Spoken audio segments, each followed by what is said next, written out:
Metro ఉదయం news కి స్వాగతం. రైతులకు అండగా కాంగ్రెస్ ప్రజా ప్రభుత్వం పనిచేస్తుందని భూపాల్పల్లి శాసనసభ్యులు శ్రీ గండ్ర సత్యనారాయణరావు అన్నారు.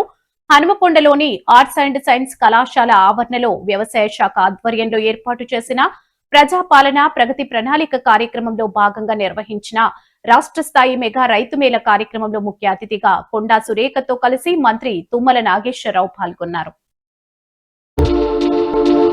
ఈ కార్యక్రమంలో మంత్రులతో పాటు స్టేషన్ ఘనపూర్ శాసనసభ్యులు కడియం శ్రీహరి, భూపాలపల్లి శాసనసభ్యులు శ్రీ గండ్ర సత్యనారాయణరావు, వరంగల్ పార్లమెంట్ సభ్యురాలు శ్రీమతి కడియం కావ్య, వరంగల్ పశ్చిమ ఎమ్మెల్యే శ్రీ నాయిని రాజేందర్ రెడ్డి, వర్ధన్నపేట శాసనసభ్యులు కెఆర్ నాగరాజు పాల్గొన్నారు.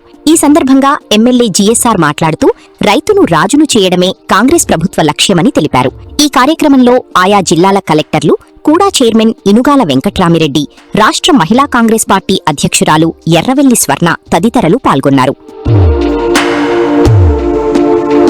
కాంగ్రెస్ ప్రభుత్వం ఉచిత కరెంట్ ఇచ్చింది, పేటెంట్ హక్కు మరి ఆ కాంగ్రెస్ కే తప్ప ఏ ప్రభుత్వానికి లేదని మీకు ఈ సందర్భంగా గుర్తు చేస్తున్నాం. ఈ రోజు రైతులకు 24 గంటల కరెంట్ లేకుండా గృహ వసతి కూడా కరెంట్ కల్పించింది కాంగ్రెస్ ప్రభుత్వం. ఈ రోజు రైతాంగానికి కాంగ్రెస్ ప్రభుత్వం వచ్చిన తర్వాత 4 పంటలు పూర్తయింది, ఇప్పుడు 5వ పంట స్టార్ట్ అయింది. ఆ తుమ్మలన్న నేతృత్వంలో రైతాంగానికి అండగా ఉండి రైస్ మిల్లర్లు తప్పు చేసిన ఇవరు అదేవిధంగా ఈరోజు చర్యలు తీసుకోవడమే కాకుండా రైతులకు అండగా నిలవడం జరుగుతుందన్న విషయాన్ని మీకు ఈ సందర్భంగా తెలియజేస్తున్నాం.